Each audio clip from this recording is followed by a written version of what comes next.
It is live now with Coffee with Humans on a fantastic Thursday afternoon with my new friend, Maz. How are you today, sir? I'm doing well. How about yourself? I'm doing very well. I'm glad to have you on Coffee with Humans. As we were talking just before the broadcast, you scheduled this probably about 3 months ago, Yeah, and you forgot that you had scheduled it when the calendar invite came upon you, which is my the opposite experience I had, which was I've seen this on my calendar for 3 months, and I was waiting for you. no, it's great. I'm glad you could have me on.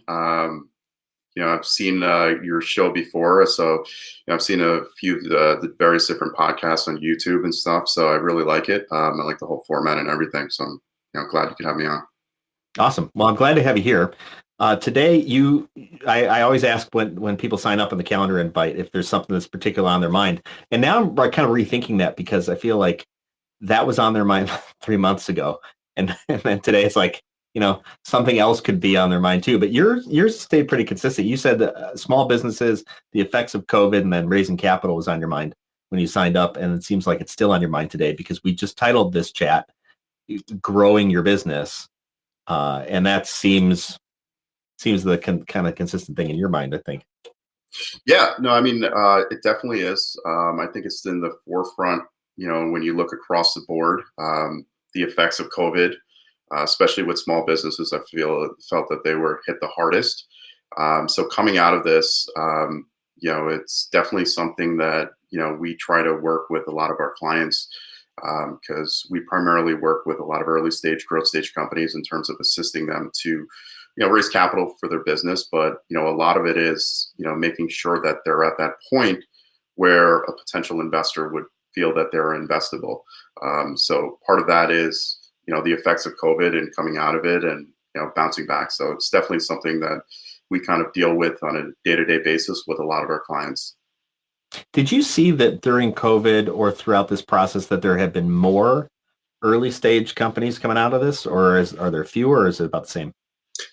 I think there's more. I'll Yeah. be completely honest with you. I think a lot of people had that time away, whether it was during the lockdown or, just being at home or working from home and just kind of reanalyzing things. I think, a lot of people, when you're at home and you're kind of done with the binge watching of Netflix or, whatever you've been doing, your mind kind of wanders. And I think during that time, a lot of, people you come up with a lot of different ideas. And, sometimes you look for, things like this to kind of push you towards, better things, good, better cause, better things for you, whatever it may be.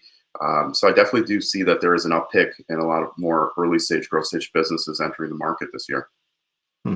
I think if I had to think about it from my own personal experience, uh, two things come to my mind. One is the idea of necessity is the mother of invention, and I Mhm. think a lot of people have seen now that the necessity of just taking hold of their own futures rather than relying on I've got this great job with great benefits at this big company. Realize wow, that could just be torn down tomorrow Mhm. because of a global pandemic. So what I thought was sure is not sure, or as sure as I thought it was.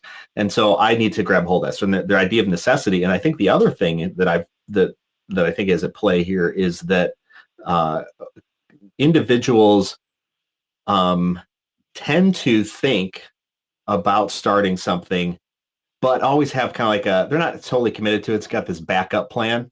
It's Mhm. like, well, I'm going to stay at my current job and I'd like to start this thing. And they talk about it with family and friends for forever and never do anything about it. And now when it's like, well, my backup plan is not there anymore. I might as well just do this. Like throw caution to the wind and let's just go out there. Is that kind of what you're seeing, or what are your thoughts? Yeah, I mean, I think coming out of the pandemic, aside from just starting a business, I think a lot of people, have had that time to put things in perspective. What's important to them, what's not important to them. I think a lot of people coming out of this really value a lot of things that maybe they didn't value or just didn't really have the time to, sit there and really think about. So I think once you have a little bit more perspective in your life, you have a better gauge in terms of where you're at.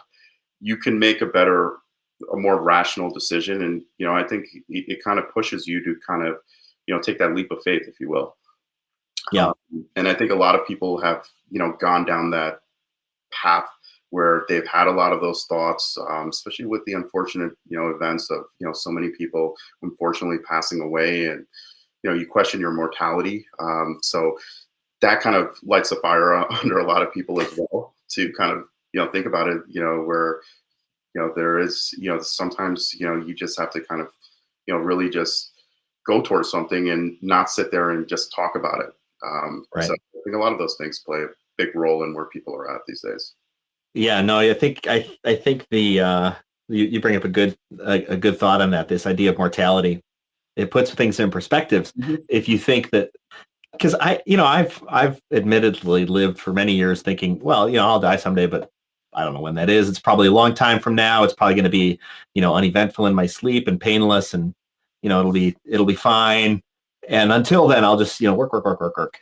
And and I think one of the things that COVID has done is because um, it's touched each one of us in a very personal way, whether it was in our changing the characteristics of our jobs, or losing our jobs, or like you talk about, someone passing away, or someone being in the hospital for a long time and worried that they're going to pass away. Uh, that the idea of that there is an end, that end could be now. What are you going to do with what are you going to do with today? What are you going to do with this moment? And and and uh, and back to that idea of like, well, hey, why not? Why not just press ahead with this thing? Because what am I so afraid of? I could be gone tomorrow, and I'll I will have missed the opportunity to do the thing that I really wanted to do, but I was really afraid to do it. Yeah. No, I mean, I think you bring up a great point, and then, a lot of it is also with that time that a lot of people have had with family. You know, Mm, most of the time these days we live in a society where, people are working, have their jobs, they're working around the clock. You may have time on the weekends with your kids. Sometimes you don't have time to spend time with your family. All of those things become really important when you do get that time to spend that time with everybody, and then you realize that, okay, how do I create my own destiny to have control that? mm. Running your own business and owning your own business gives you some of those, luxuries to control your own destiny, where you can control, the time that you have to spend with your children or your parents or your loved ones.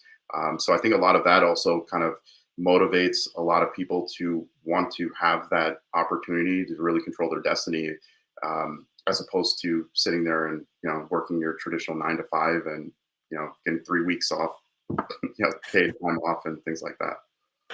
In your experience, are the types of companies being formed differently structured, or doing different things than what you saw before the pandemic, due to the fact that people are reconsidering how they shape their lives and their families around or with their businesses? Or is it kind of back to the same old? I mean, I would say that, there's a bigger change within the last 5 to 10 years. Hmm. Um, I think a lot of, with everything that's going on around us, I think it's kind of pushes a lot more creativity, for people to just really just sit there and not look at things. When some of these people that are creating these businesses and these novel ideas, they're not just sitting there and coming in with that goal of, oh, I can make money off of this product, or, whatever that, or the service that they provide. I think it comes more to, really spending that time to put a lot of thought into it. Understanding, is there a true need for something like this? Is this something that could be beneficial to somebody? And then you get to that point where, money is always a byproduct of all of these things. And, in working with a lot of, entrepreneurs, I find that the ones that truly are more focused on creating a great product and, a great service or a great offering are the more successful ones. The ones that come in with, okay, I'm just trying to replace my 9 to 5 job or make X amount of dollars, they're not really going to get to that level because, I feel, there's different stages in starting your business, but they're not going to go so deep to really, rip apart something, to really look at it through the lens of, through an objective lens, as opposed to somebody that's just trying to, make a dollar.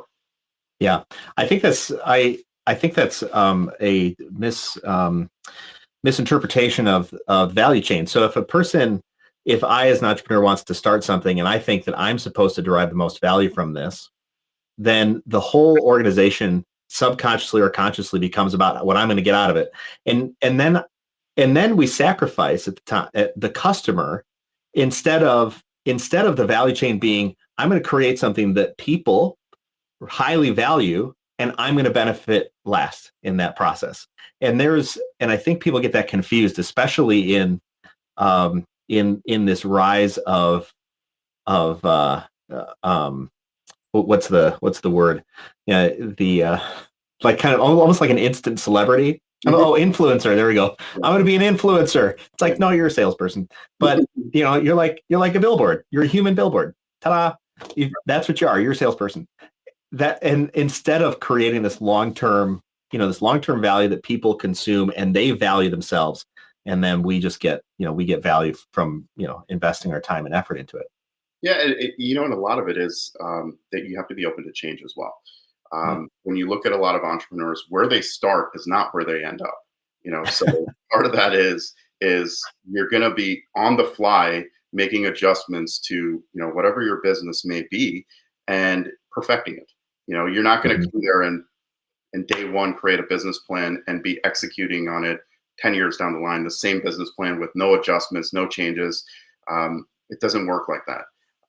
So, the entrepreneurs that realize that, okay, this is where the start is, but doesn't necessarily mean that this is where I'm going to finish.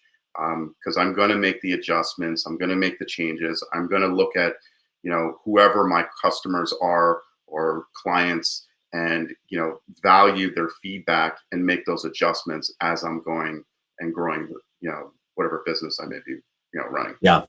Super, super important key, I think, that many people miss out on. Instead, and you probably see this all the time, that people are in love with the idea that they have and they bring it to you and they're like, this is such an amazing idea. I'm going to open this if you sign this document because it's so great and amazing. And you open it, you're like, ooh, I'm not certain that's going to fly. Have you talked to anybody else about it? They're like, no, no, no. I don't know. We have not talked to any potential customers. This is so amazing and revolutionary to life. I was a guy. It was it was kind of funny. I used to run these startup weekends, and I still facilitate startup weekends around the country. And there was a guy once who kind of new professional, and one of his concepts at the time was he thought, normally you buy these big shampoo bottles and big conditioner bottles, but if you're traveling, how do you bring all those things with you? I think we could make a better little bottle.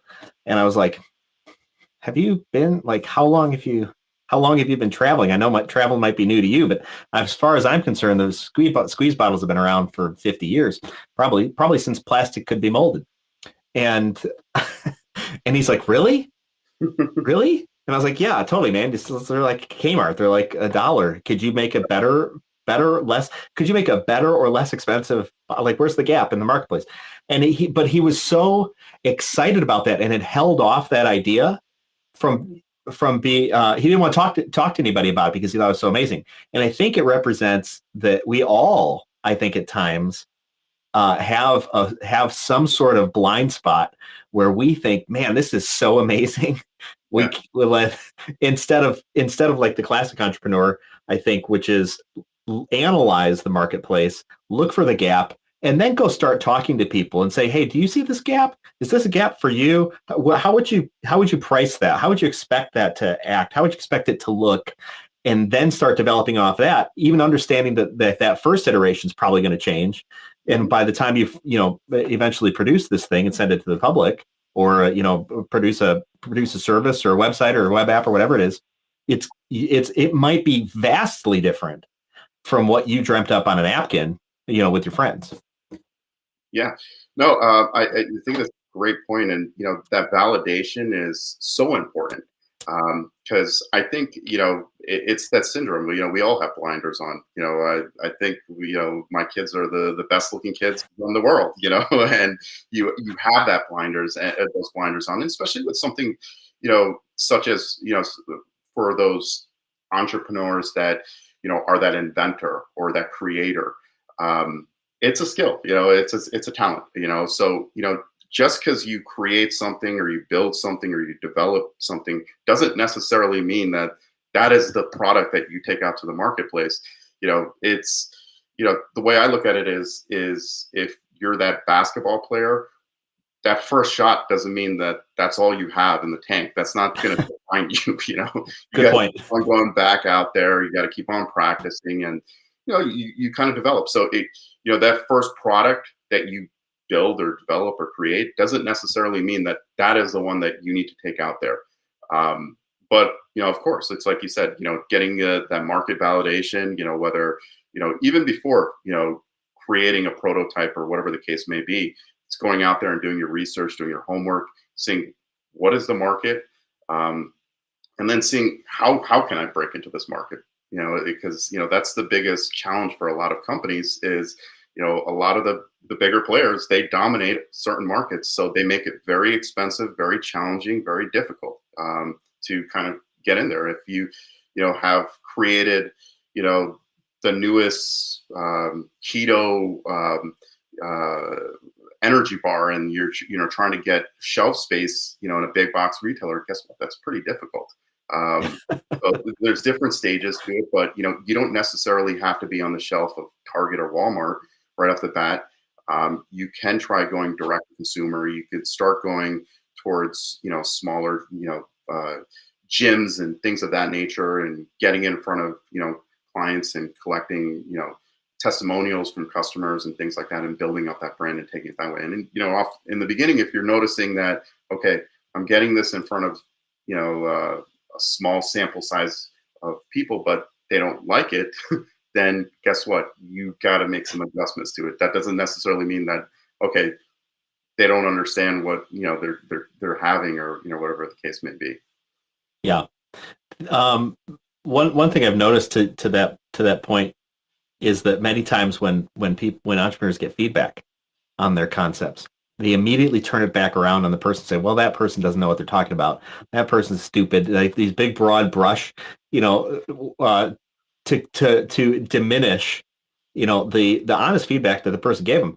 And I think one of the challenges, one of the opportunities for entrepreneurs is to be able to accept that feedback and think, okay, what do I need to understand about this individual and how they're perceiving or how they're using my product or service, and what can I learn from that? Because I think we have much more to learn in those moments Mm-hmm. than we believe that we have to learn.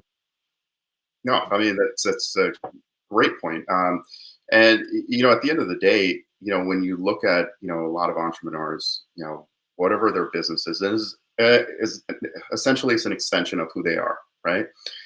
Because it's come from a lot of time and effort and hard work and a lot of thinking and all of those things. So we as humans sometimes have a hard time of accepting criticism. And I think that's one of the biggest characteristics of the more successful entrepreneurs are the ones that don't look at it as somebody's taking a shot at you necessarily, but take it as constructive criticism. See how you can better whatever you're taking, because at the end of the day, the more open you are to taking that constructive criticism, the better product or service you can develop for yourself. So that's a key characteristic for a lot of successful entrepreneurs is they have tough skin. They're not going to sit there and get all sensitive and frustrated and angry and show all of these emotions. They're just going to take a step back and really analyze things and see what the criticism is and what they could do to essentially alleviate whatever that criticism may be.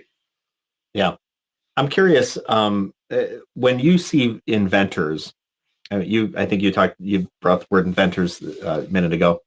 You see an inventor with a great idea. he obviously he or she is a great inventor, but they're not the person to run the company. How do you address that type of situation?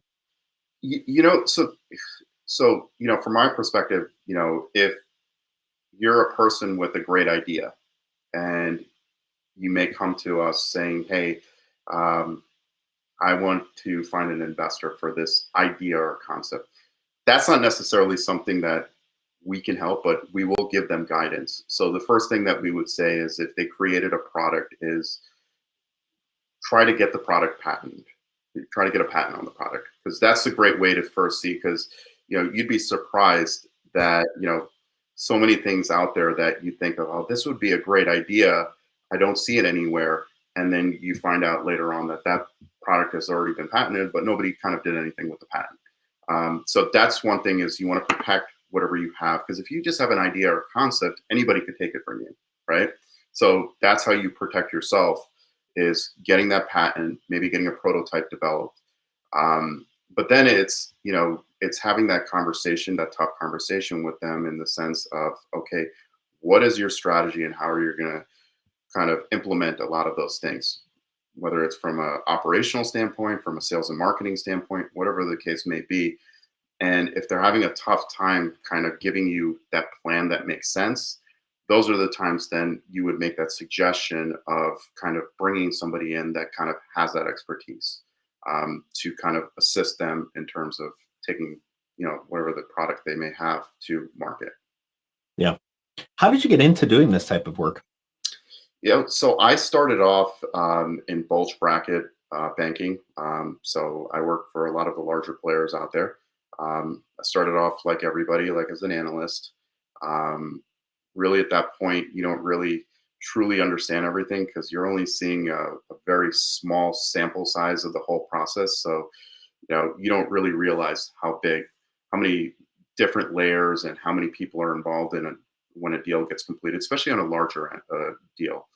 Um, so, you know, I've always had, you know, enjoyed the whole capital raising, financing perspective. You know, just you know, seeing companies go from you know ground zero to you know taking it to that next level. So that's always been something that's always been very interesting to me. And you know, so I started off on the bulge bracket and you know worked for a couple of bulge bracket shops, and then I kind of moved over and worked for a couple of boutique investment banking shops. And that's really where I got a lot of exposure and different, you know, understood different aspects of the business, and you know, really, you know, at that point, kind of pushed me towards opening up my first shop, which I owned an investment banking group. So I was part of that for a few years, and then from there, that's when I came up with this concept because, you know, like I said, the whole landscape has changed over the last 5 to 10 years. There was a point that, you know, with early stage, growth stage businesses, finding an investor was next to impossible. You know, most people just didn't. They wanted to only invest into, you know, established businesses, business that you know had revenues, you know, things like that. But over the last 5 to 10 years, there's been so many success stories of early investors that have gotten involved with a lot of these companies on the ground floor and have made a lot of money off of that. So it's kind of opened the doors up for a lot of investors to get involved with companies at this stage. And that's really where you know the whole concept of SA Capital Partners kind of came about was that you know a lot of these early stage growth stage business that don't necessarily have the means to hire an investment banking firm to kind of represent them and take them to the marketplace.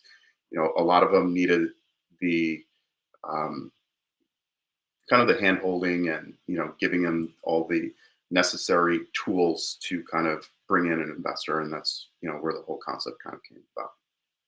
Interesting. So you saw a gap in the marketplace because there was an inefficiency, it sounds like, Hmm. or an inaccessibility Yeah, to resources that organizations needed, and you leveraged then your experience and understanding to create or fill that gap. exactly. Yeah. Okay, interesting. So, what is it about this work that jazzes you up? It's just seeing, clients, whatever their concept, their idea is coming to fruition. So, when you see those success stories and you kind of develop some of those relationships, you feel good about it. You really see the value and, when you saw the growth that's a lot of clients that you've worked with over the years that they've achieved through the years. So there's a lot of validation from that perspective, and there's developing those relationships with a lot of clients that we kind of work with, and the goal is obviously with most clients or customers that we kind of work with is to develop a long-standing relationship, and as they grow and they have additional capital raising needs or M&A types of needs that they continually do come back to us. So that's always nice to kind of develop those types of relationships and see some of these entrepreneurs' ideas come to fruition. That's cool. So for our viewers and listeners, one of the cool things about Coffee with Humans and one of the unique premises of it is that I don't know anything about the people who come into the show. I know the name and I know a couple pieces of information. And I met you little over 30 minutes ago. Yeah, just about. And so I'm just unfolding and being very curious and really interested in what it is that you do and how you do it and who you are, just to know you, man. And so I'm curious, what kind of deals do you do under SA Capital Partners? Like I said, it's primarily early stage, growth stage companies that we primarily target and work with. If you're, you know, generating some revenues, great, we'll work with you. But if you're at that larger stage, you're more of an established business, then, then I would, we would direct you towards going towards hiring an investment banking group to represent you and, kind of going down that path. But it's primarily that early stage, growth stage company, kind of that, you have certain things in place. So, if you have a product or something like that, you have, some sort of intellectual property where it's not just the concept. So there is a business, but it's not completely developed and maybe at this stage. So those are, I would say the clients that we primarily target and work with. Okay. So a basement inventor who's got something they created, they're selling maybe not many of them or selling a few of them, or they just hatched an idea. What kind of, where are you at on that spectrum? Not really hatch the idea. It's got to be that basement inventor that kind of has something as well. So if their product is patented, or they have maybe if they're direct consumer, they have some sales to validate. We need some sort of validation, to kind of start with. We're not miracle workers, so Right. if you come to me saying, "Hey, I have a new coffee cup that makes coffee by itself," and you just basically put the mug on your desk and it's gonna there's gonna be coffee in there in 30 minutes. It's like, okay, that's great, that sounds good. But if that's all you have is that idea, then no, that's not necessarily something that we would work with. So you need something to show us some sort of validation. At the end of the day, we'll work with our clients to kind of prepare them, make sure their I's are dotted, T's are crossed. So when they do get to that step of being in front of a potential investor, that we'll give them all the tools necessary to have that conversation with them and really present their opportunity the right way. So at the end of the day, every deal has a risk level that's attached to it. So we just try to work with our clients to de-risk it enough where an investor feels comfortable enough to invest into their company. Yeah, that's a pretty cool idea. How long have you been doing this? So I've been in the lower middle market in terms of banking for, I want to say, about 12 years now. Okay, awesome. And just out of curiosity, the 2020 COVID thing, were you getting deals flowing to you during COVID, or did it dry up? It was extremely challenging. It was challenging from a perspective of, obviously most investors were very skeptical. They weren't looking to, invest into anything at that point because they wanted to see how things would play out. Obviously, some certain industries were hit very hard. So from an investor's perspective, there was always that fear of another lockdown or something along those lines coming. Hmm. The last thing they wanted to do was invest into something where somebody couldn't do anything with the money and it would just be sitting there. So that's where it was very challenging.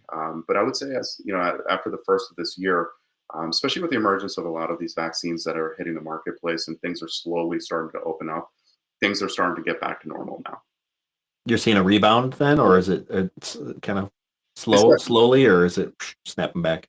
It's snapping back. Yeah. At this point, I think you're seeing a lot more deal flow, deal activity. I mean, last year, even a lot of the deals that did take place in the lower middle market were essentially deals that were already in the works for prior to COVID really hitting us.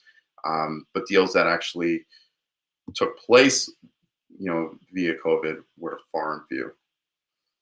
Hmm. Interesting. That's cool, man. I love it. I've worked at startups for years and have had a couple of my own, um, to varying degrees of success. Yeah. And the energy behind. I think that the thing I love about startups, whether they exist as an individual startup or whether it's a startup idea, like the concept of a startup idea with resources of a bigger company behind it, Hmm. that energy of we've got something new, revolutionary, that fills a need and people love it. That is a uh, it it has kind of like an inrush. I'm sensing it's like when you if you were to I play this city building game called Cities Skylines, and there's these rivers on it, right? And and you can just bulldoze this whole this whole new section of river just like with a mouse click, and all this water just rushes into that space.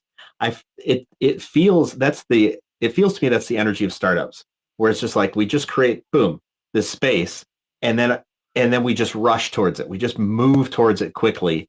And to me, that's a different energy than just sort of plodding along, just kind of doing your thing, day to day. Maybe it'll be different, 6 months from now. There's so much rapid change and energy that moves to it. I just find it exciting. No, I mean, 100% agree with you. I mean, that's another reason that I love working with early stage, growth stage companies because the energy that comes from an entrepreneur, it's contagious. They're extremely motivated. They're like you said, on the fly. There's every day's something different. There's nothing monotonous to it. When you get to certain stages with certain businesses that kind of get to that stage where everything is somewhat predictable, it gets kind of you don't get that same energy level. But it's also those entrepreneurs that are not the type of individuals that are complacent. They're looking for growth and they're continually changing, so they keep that same energy level throughout. Because when you come across certain entrepreneurs where you kind of get that sense from them early on in terms of, okay, this guy has, it's not to say necessarily whether they'll be successful or not, but this guy has all the key ingredients to really push this thing to the next level because you just feel that energy, you feel that drive. Um, a lot of it is, it's, that, if you're an avid baseball player, basketball player, or football fan, or whatever the case may be, and then you go and you see some of these younger kids play, you feel that energy. You see them really that excitement, the smile on their face, all of those things. It's contagious. And It's being like college ball versus pro. Like exactly, college ball, everybody's scrappy, yeah, and pro, it's like it's a kind of a laid back game. We're just making a shot and then we run to the other side. Like you feel like a fight's going to break out in college. no, 100%. And I think that's being around that for anybody, it's a good feeling. And that's one of the things that I really do enjoy in terms of working with early stage, growth stage companies is that one on one that we have a lot with a lot of different entrepreneurs in various different industries, and just excitement that they bring to the table. When they're explaining to you what their business model is, and you know things like that. Well, before we get to, do you want, first of all, I should ask, do you want to play a game? Sure. Okay, great. That's the whole answer I was hoping for. If you said no, that was gonna be like, I was gonna be all butthurt, but we're gonna play a game, and I'm excited about that. But before we get to that, I'm gonna throw your link up here, and also ask you what's your advice for folks who are hatching an idea and they're thinking maybe I need a capital infusion, maybe I need some assistance to take this to the next level. What are some things they should be thinking about as they come to talk to you? They should definitely have a plan in place. So, there's certain things that you kind of look for is, as an entrepreneur, you kind of have to open things up. Whether or not you have experience in terms of putting a business plan together or anything like that, there's plenty of templates out there that you could, go onto Google and find. Get a template, sit down, put a lot of thought into it in terms of what you envision your business to be like. Because at the end of the day, you have your idea, you have your concept, you have your goals, what your vision is. We can't create your vision for you. Now, what we can do is sit back and we could kind of take your thoughts and ideas and your concept and present it in a way that we can present it to an investor that they feel that this is something that's investable. So you definitely have to get to that place of having those ideas, those concepts, those thoughts in your head where you can kind of lay out to somebody, okay, what is your business and what are you trying to do? Basic questions. If you're sitting there and somebody asks you, okay, what do you do? And you're stuttering and you have no idea and you haven't thought about it, then you're not at that place to having somebody invest somebody's hard-earned money into your business, right? So, you always the way I look at it is, if you come up with an idea and you think about it, okay, if somebody brought the same idea to me, would I put my money into this? You know, just based off of the basic questions. And if somebody can't answer basic questions, then guess what? You're not ready at that point. So you got to do the basic block and tackle, and put a plan in place. And again, the plan that you put in place is not going to be the final plan. I promise you that. So Right. that will change whether you hire somebody or don't hire somebody. That business plan will constantly change. Sometimes even on a monthly basis, it's going to change. So put in that work before you bring something to somebody. Just because you have an idea or a concept that you're on your way home from work and you thought about, okay, this would be a good, cool idea. That doesn't necessarily mean that, okay, you're ready to have an investor come and look at what you have. Yeah.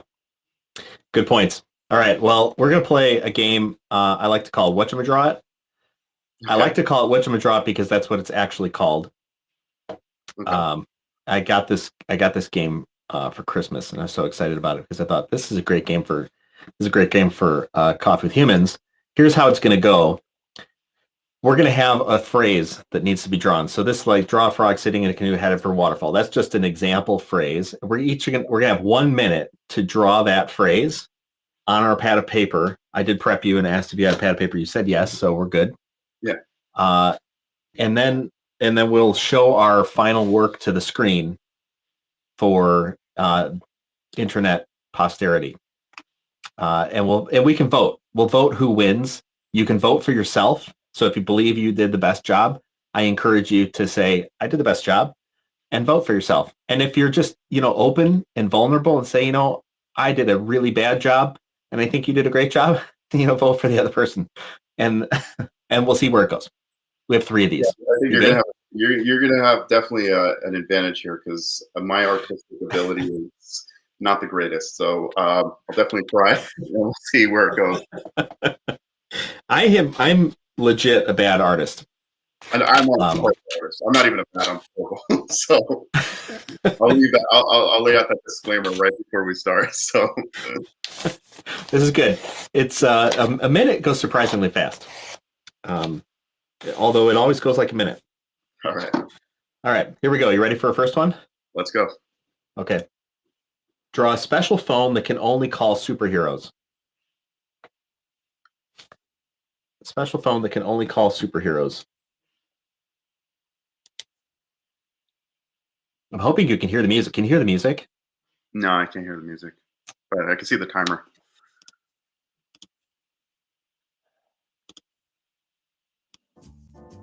Can you hear the music now? I can hear the music.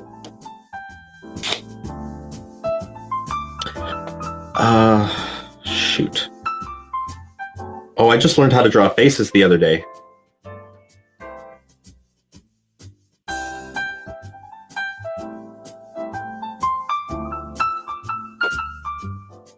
$30.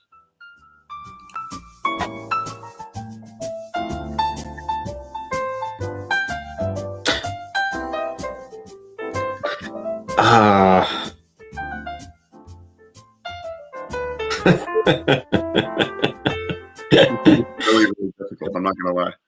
10 seconds. I don't know if I don't know. We'll see about this. 3, 2, 1. Okay. All right. So since I suckered you into this, I'll be vulnerable and put mine up here first. This is my special phone that can only call superheroes. I'm using one of those can phones, which we probably did as a kid, where you put a string between two aluminum cans. I'm not certain that qualifies as technically a phone, but it is what it is. All right, I guess I'm up. You're up. All right. So I have, I would say more of like a 90s phone with the, because now they have the touchscreen. So, and that little figure is Superman that's flying. And there's an antenna. But yeah, I drew definitely a blank when I was doing this. So, yeah. So do you have to know the number of the superhero you're calling? Yeah, it's speed dial. So that's Superman's number one. Actually, that would be a good idea. Instead of the numbers, if you put their logos, like a Superman logo, a Batman logo, and Spider-Man, and so on and so forth. So that probably would have been a little bit better. You're proving your point of iterating as a entrepreneur into do some market research, market testing on that. All right, you ready for our second one here? Sure. Okay. Actually, who do you think? Who would you vote for that first one? I'd vote for you. Say that. Okay. All right. I'm gonna vote for me too. Although I don't know if I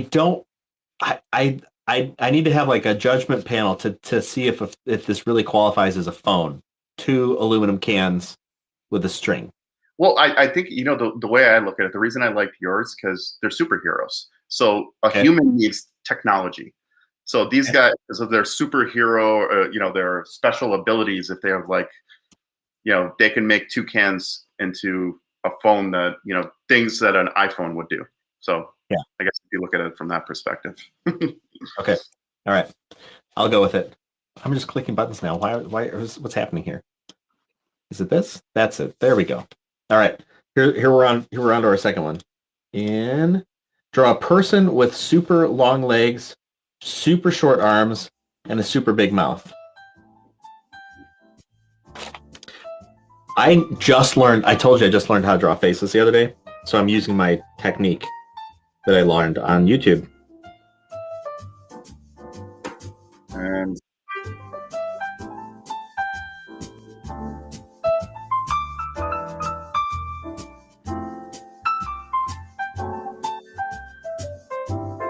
person with super long legs. Super short arms and super big. Oh no! Shoot. 30 seconds.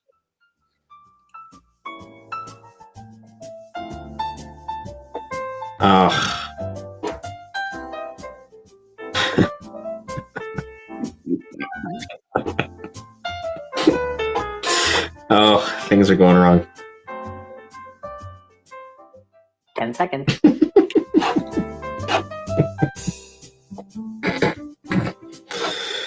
Oh, forget it. Oh no. 1.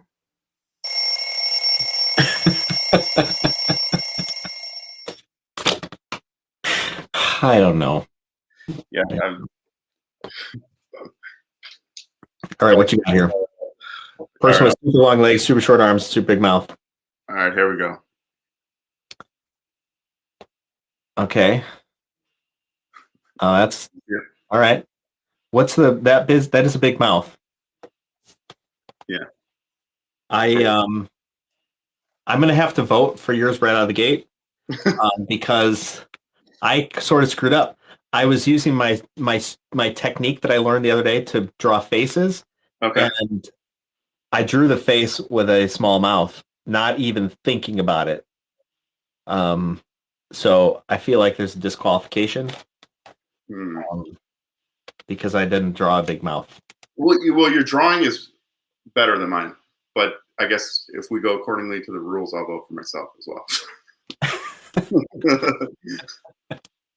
All right, third one. So we're going into this one with a tie. Is this the deciding one, or there's a few more? I only have 3. I never considered Perfect. So what happens if there's a tie. Well, 3, yes. All right. Draw a creature with a fish head, an elephant body, and spider legs. Creature with a fish head, elephant body, spider legs. Creature with a fish head, elephant body, spider legs.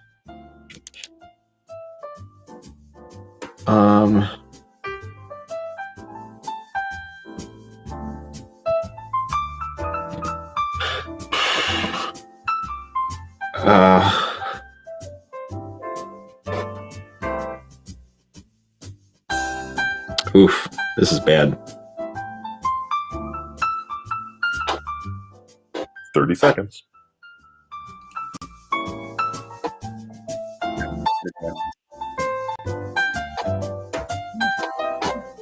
I don't even know what mine looks like. Oof, this is bad. This is really bad. I think you got this one. No, I don't think 10 so. seconds. Oh no! It was spider legs. Turn it all. Okay, how many legs does a spider have? 6 or 8? 1. No, oh shoot. Oh, this went so bad. This was beyond bad. I've never done so poorly. I didn't even try to do poorly. I actually try to win these. Yeah. I don't know. I don't know. Can you see it? All right, here we go. So, yeah, that's pretty bad. It kind of looks like a turtle. That's a lot of legs. Yeah. It does look a little bit like a turtle. Yeah. It's a tiny head for such a large body. Yeah, well, I was trying to make because with the elephant body, so trying to, Oh, you were going first. You know what? I can see that. Yes, of course you would, because they have an elephant body and they have a fish head. There's no fish as large as an elephant. Although, well, whale. But Whale, is a whale yeah. fish? No. Is a whale fish? I don't know. It's a mammal. Whale's mammal. Yeah. So you're right. I think you got me on that one. I'll just. I see the the feet. Yeah. Something happened. I drew an elephant. Yeah. I was really proud of the toes on the elephant. I got so trapped in that I forgot to make spider legs. Yeah, no, I'm excited. I've never won a drawing competition ever. So, Well, it's your day, man. yeah. This is your moment. You took that one by force. Yeah. So nice job. Thank you. See, so watch them draw. It's fun. Super. I think it's a fun game. I played it with my kids. Yeah. And they got into it. I don't know if you've got kids, but I got 3 of them. I have 2 boys. Yeah. I've got My 5-year-old. Yeah. Yeah. Oh, lovely. Mhm. Yeah, my youngest about 15 and my oldest 21, and across the gambit, they all loved it. They got into it, and I was like, all right, I'm not a bad dad. Yeah. No. I can find something that they want to get into, Yeah. That's definitely a cool game. check it out. Well, I'm glad that you could join me, man. I think this is great. I'm gonna throw your link up there one more time for SA Capital Partners LLC. And you help early growth stage companies Yep. get access to capital to leverage and accelerate their growth. That's a good encapsulation. Yep. Cool, man. Well, find Maz over at sacapitalpartnersllc.com. I should have asked this long time ago. Mm-hmm. I'm in Chicago. Where are you? I'm in Chicago as well. Well, I'm in the northwest suburbs actually. So I'm currently in Hoffman Estates. But yeah, I travel between New York, New Jersey, and Chicago. So a lot of travel, but awesome. not as much, obviously with COVID and stuff. But, yeah, yes. right. Makes sense. Yeah. I'm in the Rockford area, 60 miles west. Okay. Yeah. Cool, man. So well, it's good to good. Some great weather the last couple of days. It has been tremendous. Yeah. I have a bunch of plants. I put them on I put them outside finally because they were on this multi-level 1,000 LED. Well, it's equivalent of 1,000 watts, right, of energy. Okay. Multi-level thing sitting in my dining room all winter, and I finally moved them out. I think over the weekend or something like that. And I was so excited because it's like Northern Illinois might be changing to summer. Yeah, I mean, I was really excited because Sunday I was able to finally use our grill outside. So made some steaks, burgers, hot dogs for the kids. So that was pretty exciting for me. Cool, man. Yeah. Well, for all of our viewers and listeners, this has been another episode of Coffee with Humans, a candid conversation between strangers who become friends. We met an hour ago, and we've got to know each other during this conversation, what we do, and a little bit about our lives. And we also proved that Maz won the drawing competition. I'll do it this way. You're a better drawer than I am today, so that's exciting. Catch him at sacapitalpartnersllc.com, and Maz, stick around. I'll see you in just a minute. Thanks for being on Coffee with Humans. No, thank you for having me. Great format, great show. Like the whole concept. So keep on doing what you're doing. Awesome, buddy. Thanks. Chat with him. One of the things I love about Coffee with Humans are the raw conversations I get to have, meeting new people just like you. If you or someone you know should be on Coffee with Humans, go to coffeewithhumans.com. Remember, the only rule is no sales calls.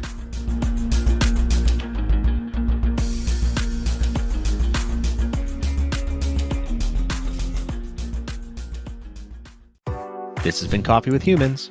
Subscribe to get updates or click to have coffee with me. coffeewithhumans.com.